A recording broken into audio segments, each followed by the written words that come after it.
My wife kicked me out of her company, but she had no idea what was coming next. I never saw it coming.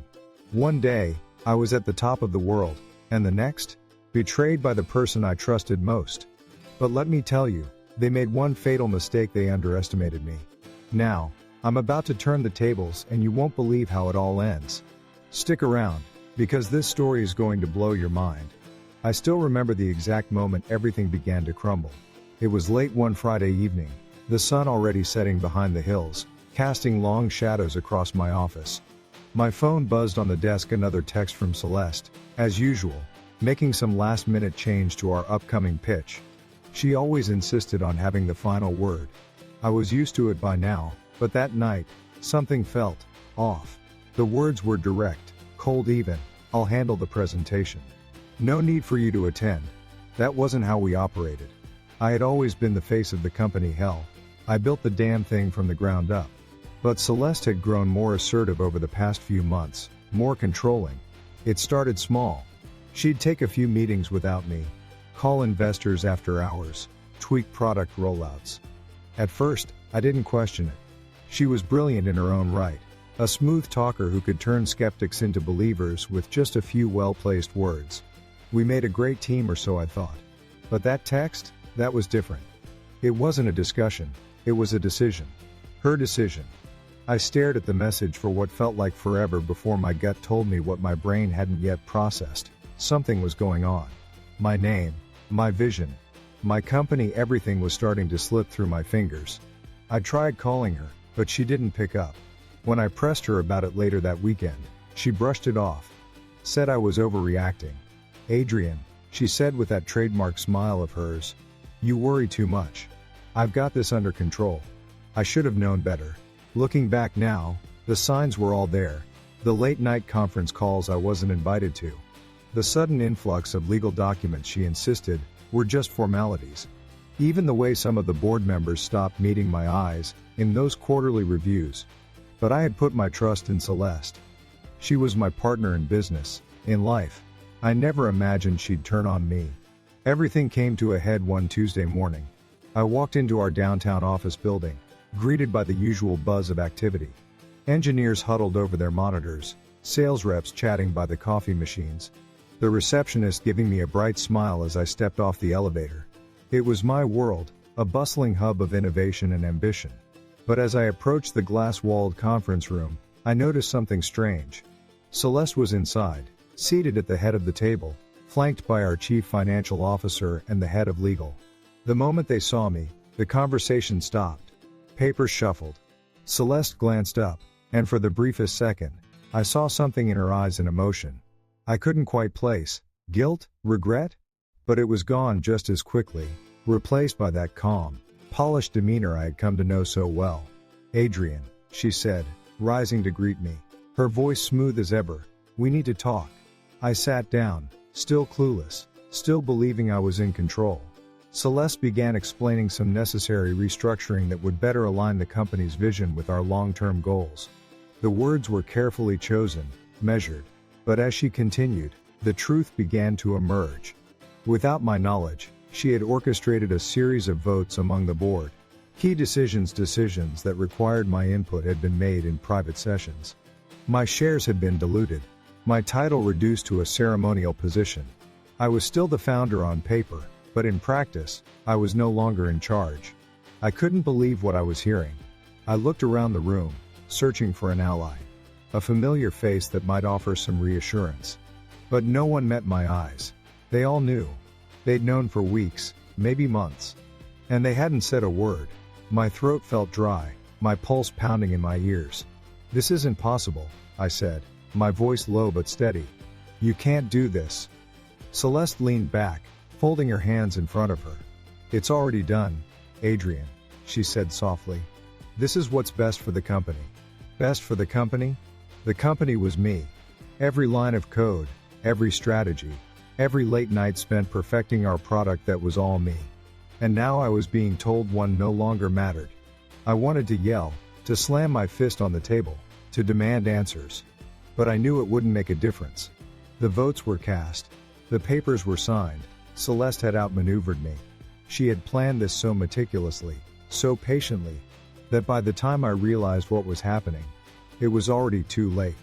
As the meeting ended, Celeste stood and offered her hand. I stared at it for a moment before rising slowly.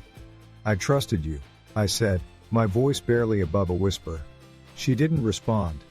Just a faint smile, a small shrug, as if to say, "You should have known better." I walked out of that conference room, through the halls of the company I had built, past the employees who were now answering to someone else. They barely glanced at me. I wasn't their boss anymore. I wasn't their leader. I was just a name on a plaque by the door, a reminder of how quickly things could change. By the time I reached the elevator, my hands were shaking. I stared at the glowing numbers above the doors as they counted down, each floor bringing me closer to the street, to the reality that I no longer had a place here. When I stepped outside, the city seemed different. The sunlight felt colder, the noise harsher. I stood there for a moment, taking it all in. My world, my identity, my life's work gone. Celeste had taken everything, and I had let her. But as I stood there, a strange calm began to settle over me. This wasn't the end. It couldn't be. I wasn't done. If she thought I'd just walk away, if she thought she'd won well, she had no idea who she was dealing with. When Celeste first came into my life, she was like a gust of fresh air in a room that had grown stale. I'd spent so many nights hunched over my laptop, fueled by cheap coffee and an obsessive drive to make something that mattered. Zenith AI wasn't a company yet. It wasn't even a product. Back then, it was just me and a few thousand lines of code in a studio apartment that barely fit my desk, let alone my ambitions. The day I met her, I was presenting a rudimentary prototype at a tech conference, hoping to convince a handful of skeptical investors that my vision for adaptive artificial intelligence could become a reality. I still remember her standing at the edge of the crowd, watching me with those sharp, calculating eyes. She was dressed in a tailored blazer that looked expensive enough to pay my rent for a year. Her blonde hair pulled back in a perfect ponytail. When she approached, she introduced herself as the CEO of a small tech firm one I'd never heard of, and said she wanted to hear more. At the time, I didn't think much of it. Lots of people said they were interested, most never followed up. But Celeste was different. She was persistent, charming in a way that put me at ease while simultaneously keeping me on my toes. We sat down that evening at a crowded cafe near the convention center, and for the first time, I explained my vision to someone who actually seemed to understand it. She listened intently, nodding at all the right moments, asking questions that made me feel like she truly got what I was trying to do. By the end of that conversation, she had me convinced we'd make a hell of a team. Looking back now, I realize how carefully she played her cards. She wasn't just listening to understand, she was assessing me, figuring out exactly how to get what she wanted. I didn't see it then, of course. I was too caught up in the excitement of having someone believe in my work, someone who could help turn my late-night coding sessions into a legitimate business. So, when she suggested we merge my fledgling project with her struggling company, I agreed.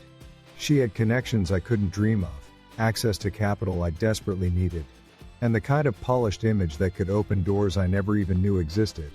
I thought we'd be partners equal in every way. I thought we'd build something incredible together. And for a while, it seemed like we were.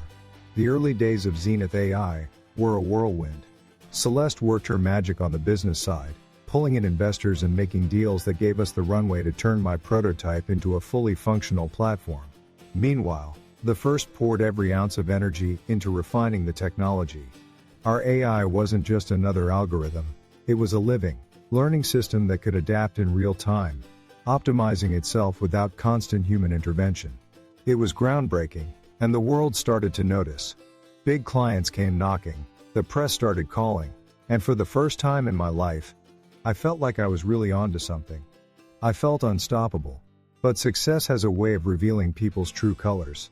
At first, it was just small things. Celeste would take certain calls without me, meet with investors while I was busy running tests in the lab.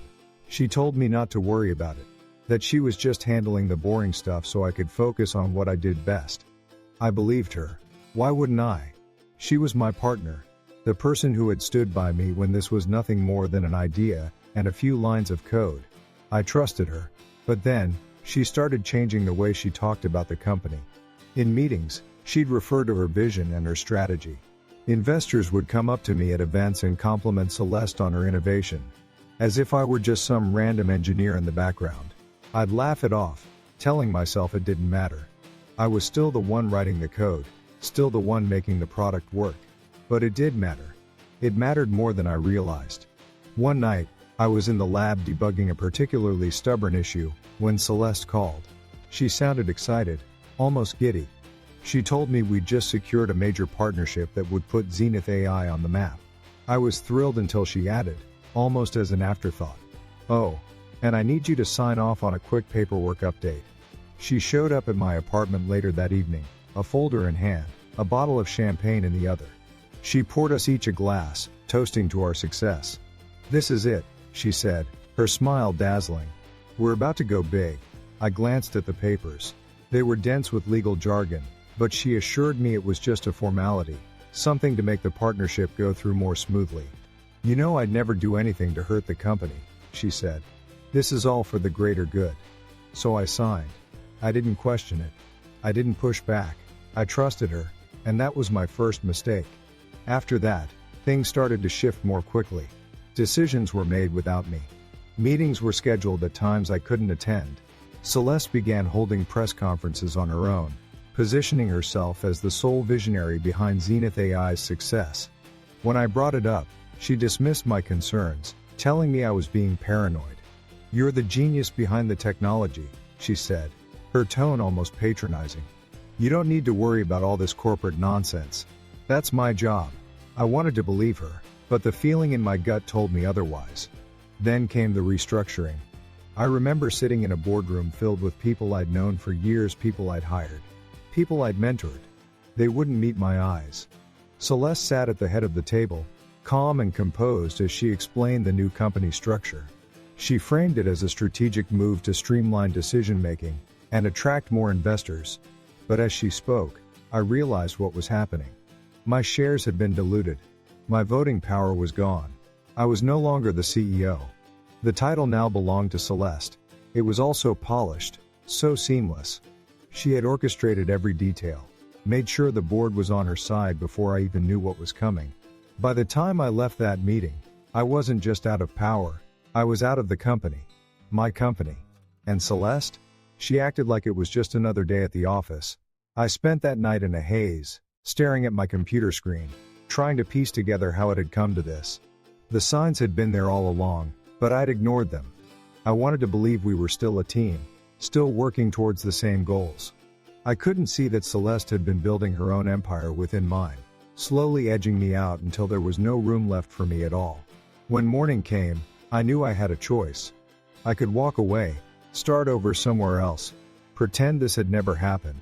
Or I could fight.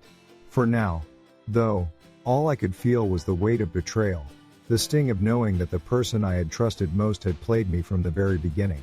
Just when I thought it couldn't get any worse, the real twist hit. What would you do if you found out someone you trusted was pulling all the strings? Do you think I fought back and won it all?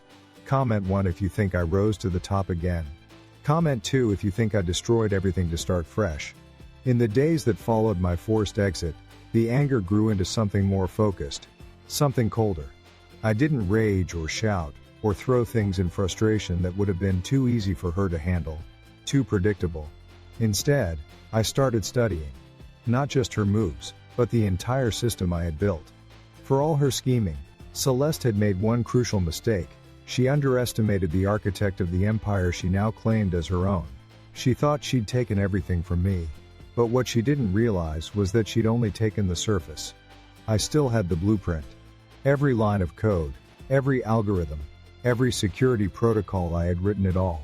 And I had built it with the kind of detail that only comes from years of sleepless nights and obsessive dedication. The core systems, the fail-safes, the layers of protection, they weren't just there to keep out hackers.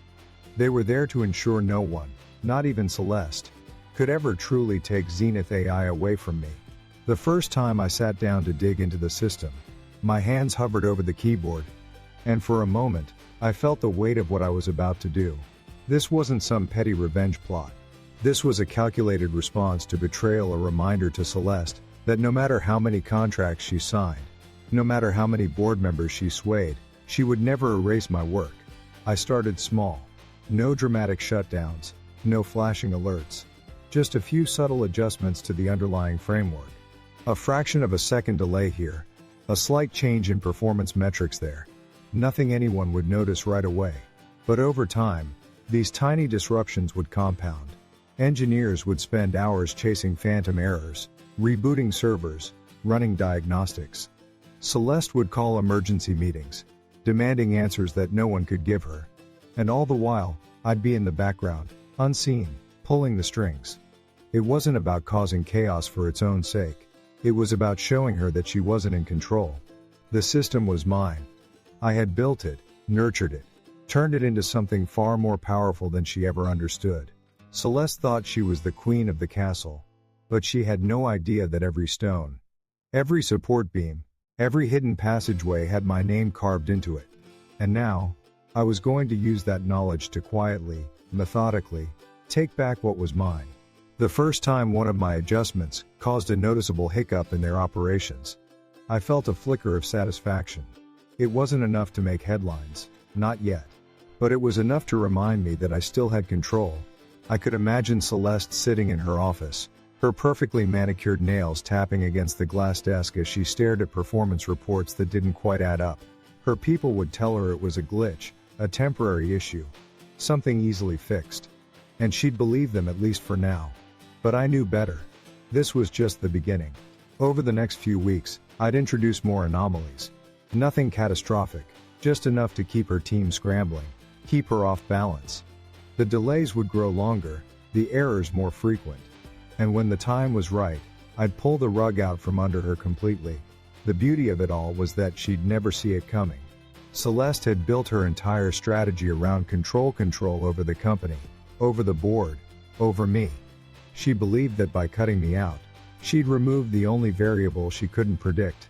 But in doing so, she had exposed the one thing she couldn't afford to lose, the foundation of Zenith AI.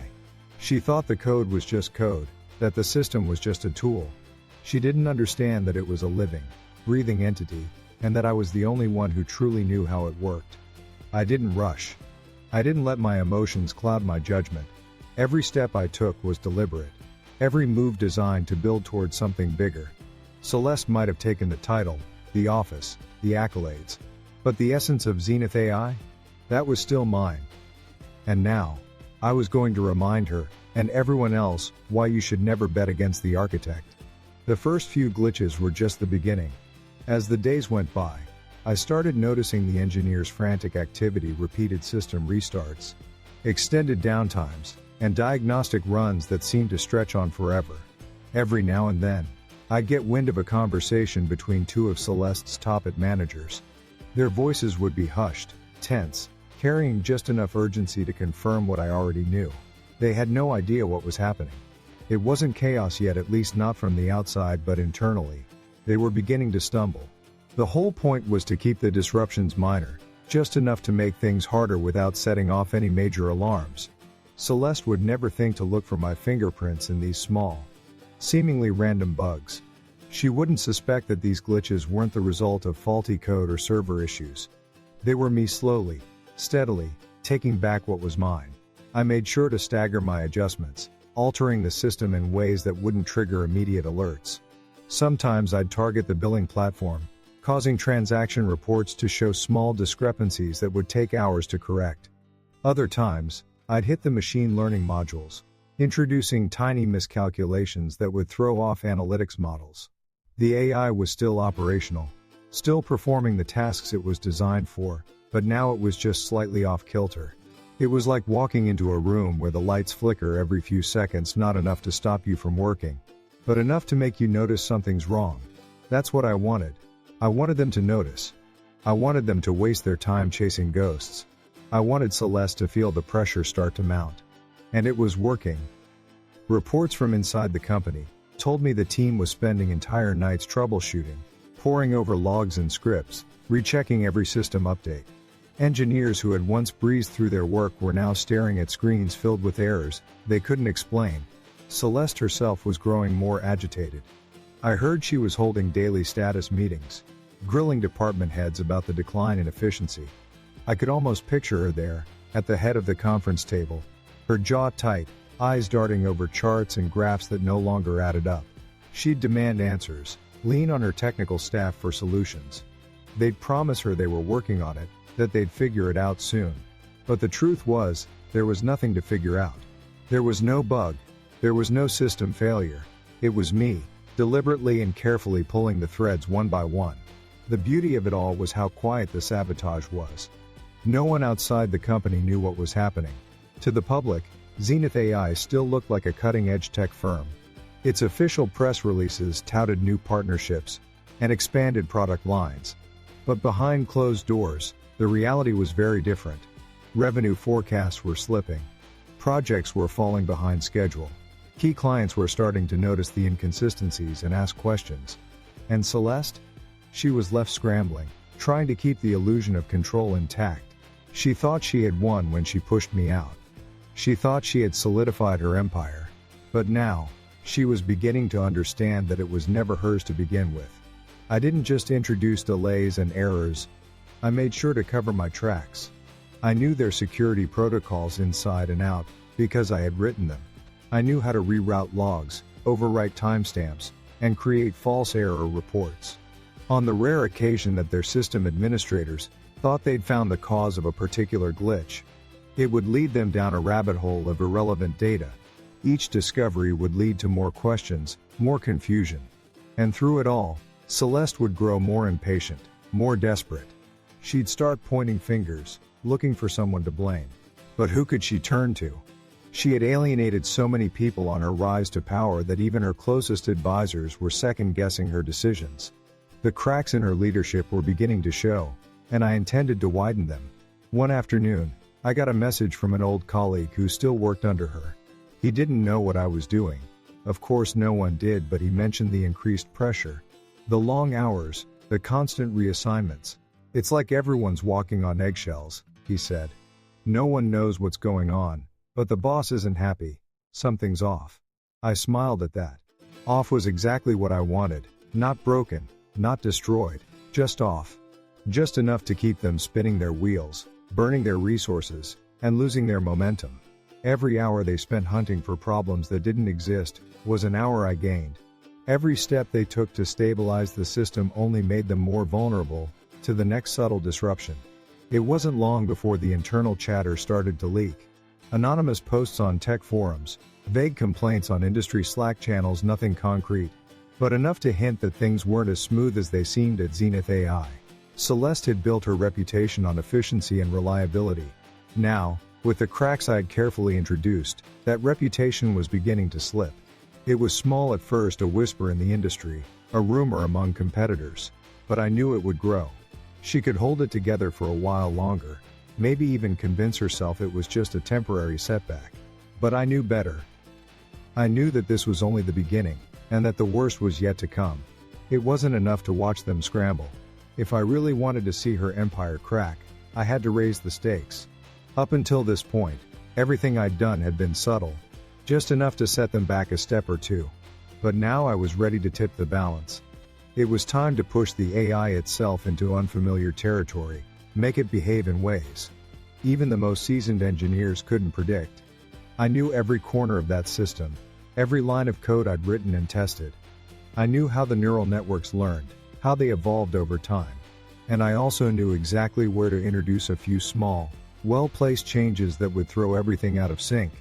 The brilliance of our AI, my AI, was its ability to optimize itself. It didn't need constant supervision, which made it a game changer in the industry.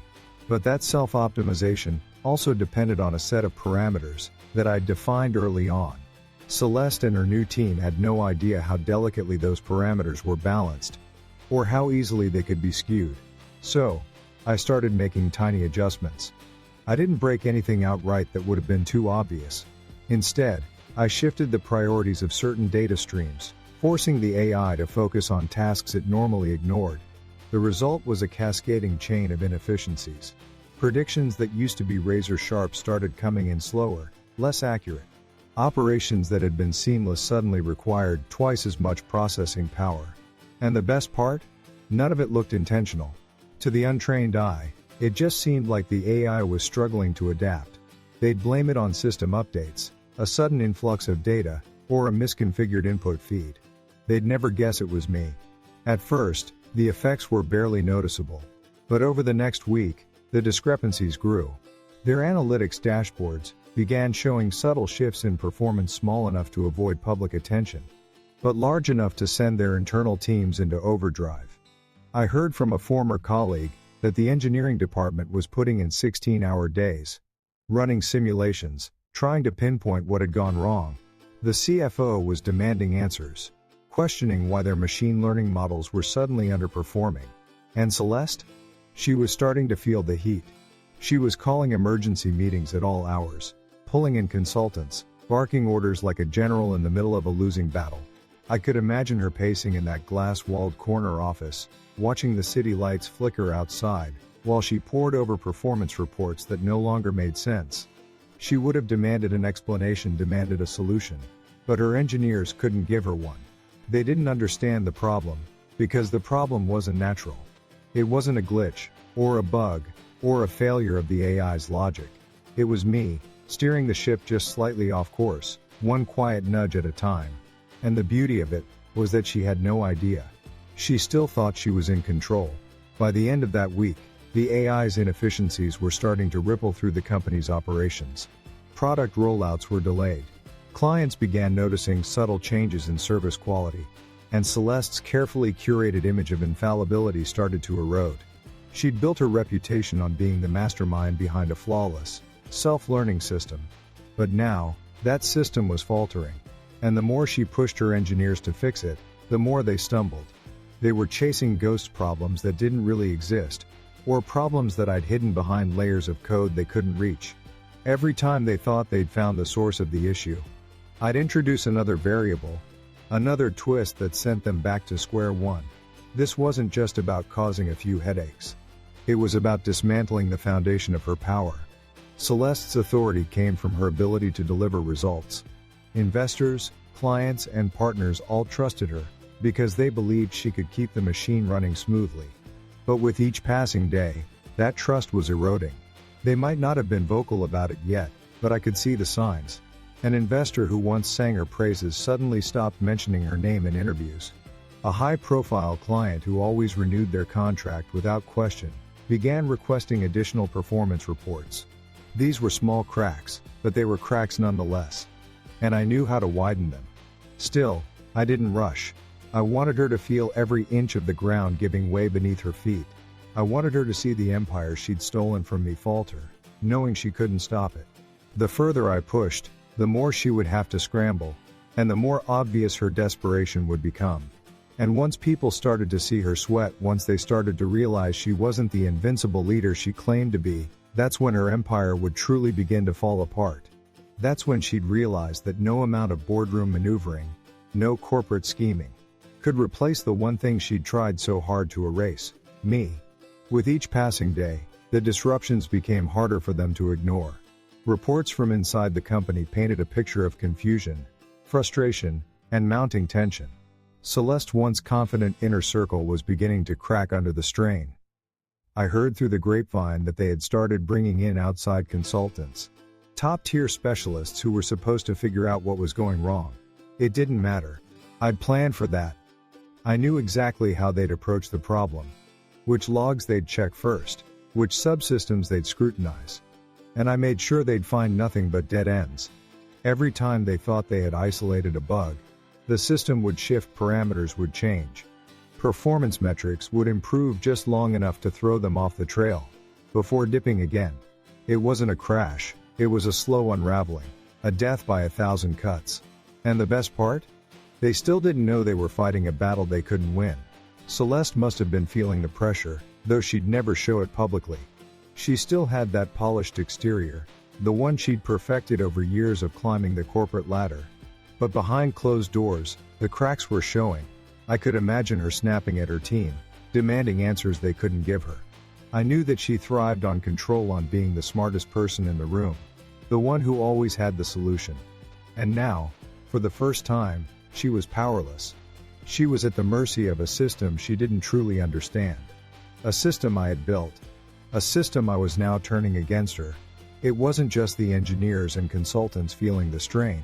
The executives were starting to worry, too. Revenue forecasts were slipping. Clients were raising eyebrows at delayed reports and underperforming models. And the investors, those faceless decision makers, who only cared about numbers, were beginning to ask hard questions. They didn't know the full story yet, but they could smell trouble. 1 or 2 bad quarters could be brushed off as growing pains. But this wasn't a one-time glitch. It was a pattern, a downward trend that Celeste couldn't seem to reverse. And as much as she tried to downplay the issues, I knew she felt it. That slow, creeping panic that comes when you realize you're losing control and there's no clear way to get it back. That was the real goal. It wasn't enough to disrupt operations or delay projects. I wanted to sow doubt. I wanted the people who had once blindly trusted her to start questioning her decisions. To start wondering if she was really as brilliant as she claimed to be. If she could really lead Zenith AI into the future. She had built her entire reputation on the premise that she was indispensable. That the company's success was directly tied to her leadership. But now, that image was starting to crumble. And I was the one holding the sledgehammer. I could have ramped up the pressure even more, introduced bigger errors, caused more obvious failures, but I held back. Not because I didn't want to see her suffer, but because I wanted this to last. The longer it dragged out, the more damage it would do to her credibility. Every time she told the board it was under control, and then another issue popped up. She looked less like a visionary and more like a CEO who had lost her grip. Every time her team promised a fix that didn't materialize, her authority eroded just a little more. It wasn't a dramatic fall from grace, it was a slow, painful descent. And that made it all the more satisfying. What made it even better was knowing that, for all her scrambling, she still thought she could win. She still believed she could figure it out. That her team would find the root cause and fix it. But I had made sure there was no root cause, no single point of failure. Just a series of interconnected, seemingly random glitches that would never stop. By the time she realized what was happening, if she ever realized it, it would be too late. Her reputation would be tarnished. Her supporters would have lost faith. And the empire she had so carefully stolen from me would be crumbling around her. It wasn't just revenge anymore. It was something deeper. A reclamation of what was mine. A reminder that no matter how many titles she claimed, no matter how many boardroom votes she won, she could never truly erase me from the company I built.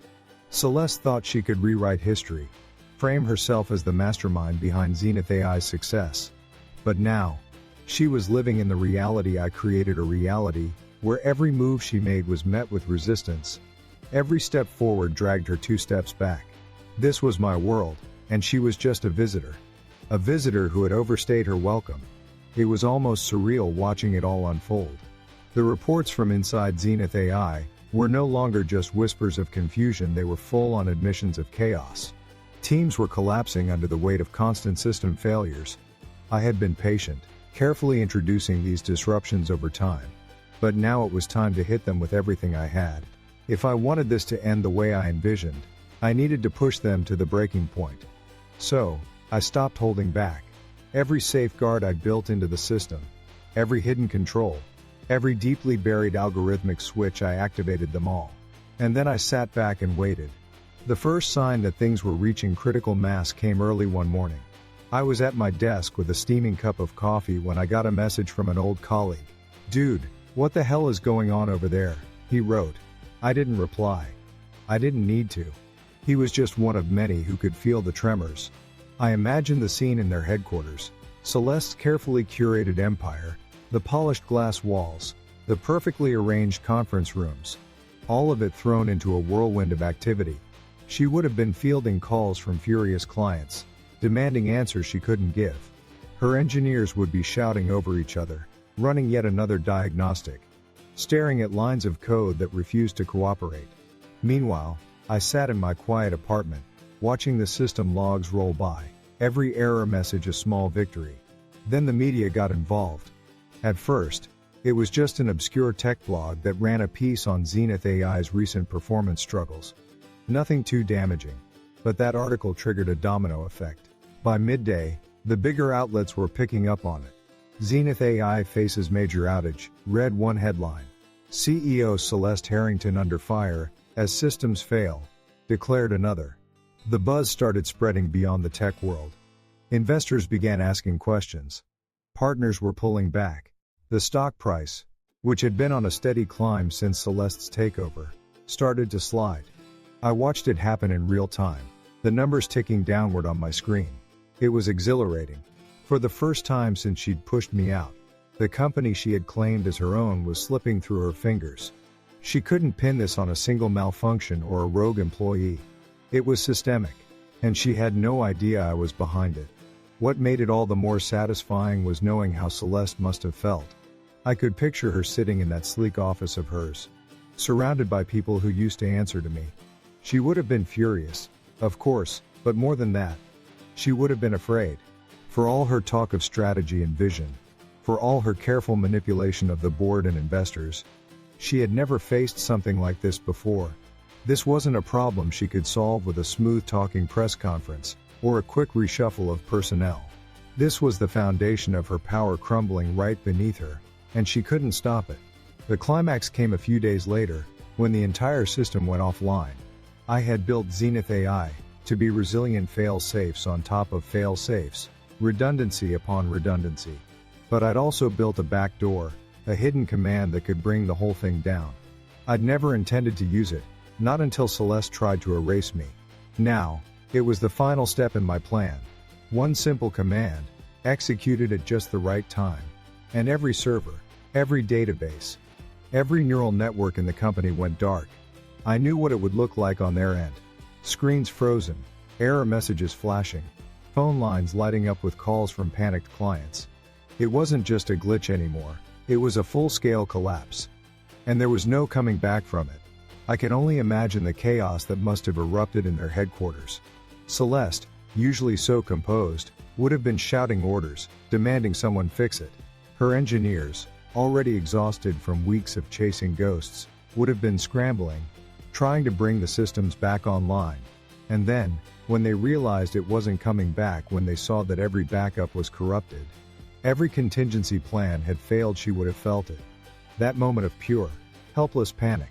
The moment she knew it was over. That's the moment I'd been waiting for. The moment she finally understood what I'd always known. Without me, Zenith AI was nothing. And now, everyone else would know it too. I could feel the tension building even before the first call came in. By now, the system was in total free fall, and Celeste's entire operation was unraveling.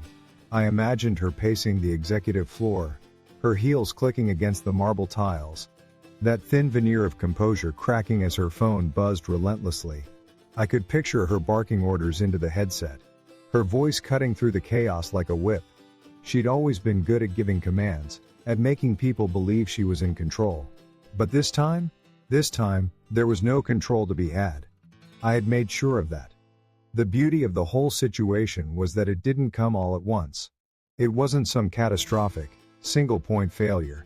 No, this was a series of carefully timed collapses, each one hitting just after they thought they had stabilized things. I wanted them to think they had a handle on it, to see a glimmer of hope, and then bam, another subsystem would go down. It wasn't just the main platform. It was their financial software, their analytics tools, even their email servers. Each piece was intertwined, and I had built it all in such a way that once one part faltered, the rest would follow. It was a domino effect, and I was the one who had lined them all up. What made it even more satisfying was knowing that Celeste's entire career had been built on an image of perfection. She was the cool, unshakable leader, the woman who always had the answers. Investors trusted her because she made them feel secure, as though nothing could ever go wrong under her watch. But now, she was scrambling. Every new failure, every missed deadline, every client complaint was a chip in that perfect image. I could almost see the doubt in her eyes, the realization that the foundation she'd claimed as her own was slipping away. And I knew it wasn't just the systems that were failing. Her team, her loyal inner circle, was starting to question her. They wouldn't say it out loud, not yet, but I knew they were thinking it. How much longer can she hold this together? That's when I decided to up the ante. I had been holding back one last card, A kill switch buried so deep in the system's architecture that not even their best engineers would see it coming. It wasn't just about shutting everything down. I wanted to leave them with a legacy of chaos. I triggered the command and sat back, watching the logs as it unfolded. Within minutes, their core servers began to degrade. Performance metrics plummeted. Failover protocols activated but immediately failed. Every safety net they had relied on, every redundancy they thought would save them, it was all gone. The entire network was a tangled mess, and no amount of emergency patches or reboots could fix it. What I didn't expect, though, was how quickly the public would catch on. Tech reporters were already sniffing around the edges, and it didn't take long before someone leaked an internal memo. Critical system failures at Zenith AI hit the headlines. It was everywhere: social media, industry blogs, even mainstream news outlets. Investors panicked, stocks nosedived, clients began pulling contracts. And Celeste? She was no longer the composed, untouchable CEO. She was a leader in crisis. A figurehead whose empire was crumbling around her. I heard she was doing damage control interviews, trying to spin the narrative, but her usual charm wasn't working. Not this time. The cracks were too deep, too visible. Everyone could see she was losing her grip. And the best part? No one knew it was me. As far as they could tell, it was a series of unfortunate events. A catastrophic failure that no one could have predicted. I wasn't some disgruntled ex-employee throwing a tantrum. I was invisible. A ghost haunting the very machine I had built. I stayed in the shadows, watching it all unfold, knowing that every piece of her downfall was my doing. For years, she had used my work, my vision, my sweat and blood to build her reputation. She had taken everything from me: my name, my company, my legacy. And now, as I watched her empire crumble, I finally felt something I hadn't felt in a long time. Peace. This was justice. This was balance. This was the moment she realized that you can't erase the man who built the foundation. Without me, Zenith AI was nothing. And now, the world knew it too. When the dust finally settled, I found myself sitting in the same chair where this all began: my home office. A simple wooden desk. A cup of coffee still steaming beside me. The house was quiet except for the low hum of my computer, its screen glowing softly in the dim light.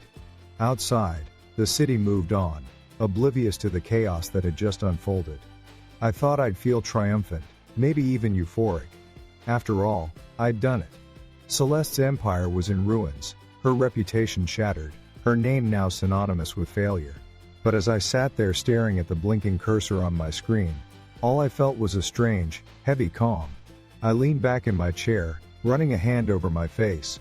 The last few months had been a whirlwind of planning, adjusting, and watching every step of my strategy unfold. I thought about that first moment when Celeste pushed me out. How powerless I'd felt standing on the tarmac, watching that private jet take off without me. She had looked down at me as if I were a stranger, as if I'd never existed. That look had stayed with me, burned into my memory.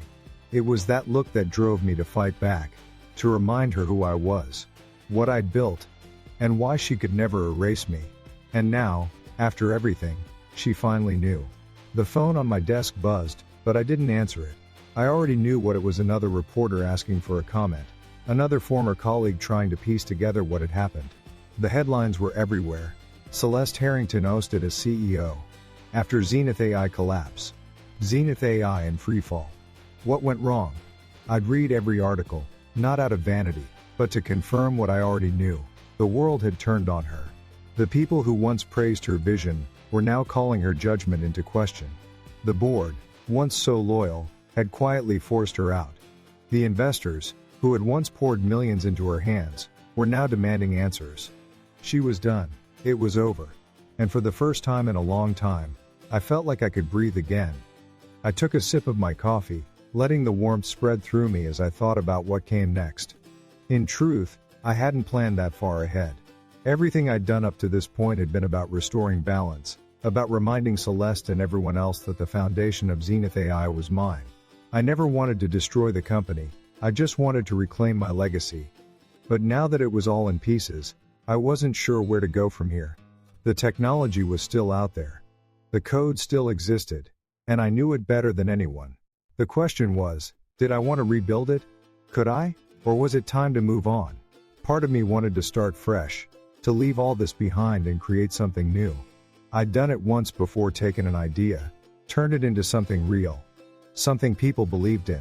I could do it again. But another part of me, the part that had spent years obsessing over every line of code, every algorithm, every breakthrough, couldn't let go. Zenith AI wasn't just a company to me. It was a piece of myself. And even if Celeste had twisted it into something I barely recognized, it still had my DNA in its core. Walking away from it felt like abandoning a part of my own history. The more I thought about it, the more I realized that rebuilding wasn't just about the technology. It was about setting the record straight. I didn't just want to restore the code, I wanted to restore the story. Celeste had spent years rewriting history, taking credit for my work, pushing me into the shadows. And for too long, I'd let her. I'd let her tell the world that Zenith AI was hers, that she was the mastermind, the innovator. That narrative was out there now, etched into countless articles and interviews. But it wasn't true. And if I didn't step up to correct it, no one else would. So, I decided right then and there that I wasn't done. I wasn't going to walk away and let Celeste's version of events become the final word. I was going to rebuild not just the technology, but my name, my legacy, my place in the world I had created. It wasn't about revenge anymore. That part of the story was over. This was about something bigger, something lasting. I didn't need to be a CEO again, or to run a billion-dollar company. I just needed to know that when people looked at Zenith AI, whatever it became next, they'd know the truth. They'd know where it started, who built it, and why it mattered. The sun was starting to rise outside my window, streaking the sky with shades of orange and gold. I watched the city come to life, the faint hum of traffic growing louder as the day began. It felt like the end of one chapter and the start of another. I finished the last sip of my coffee, set the cup down on the desk, and opened a new document on my screen. I began typing, not a technical manual or a product plan, but a story. My story. I wrote about the long nights, the breakthroughs, the moments of doubt, and the moments of triumph. I wrote about the betrayal, the fight to reclaim what was mine, and the lessons I'd learned along the way. It wasn't just for me, it was for anyone who had ever felt erased, overlooked, or pushed aside. I wanted them to know that it was possible to come back, to stand up, to be heard. When I finished, I saved the file and leaned back in my chair. The calm I'd felt earlier was still there, but now it was mixed with something else, a quiet determination. This wasn't the end of the story. It was just the beginning of a new one. And this time, I would make sure that no one could ever take it away from me. You won't believe what happened next. Everything unraveled, and the truth came crashing down in ways no one expected. If you think you've seen shocking endings before, think again.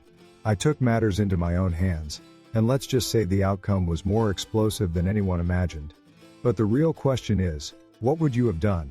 Comment below. Looking back, I've learned this. Never let anyone take credit for your hard work.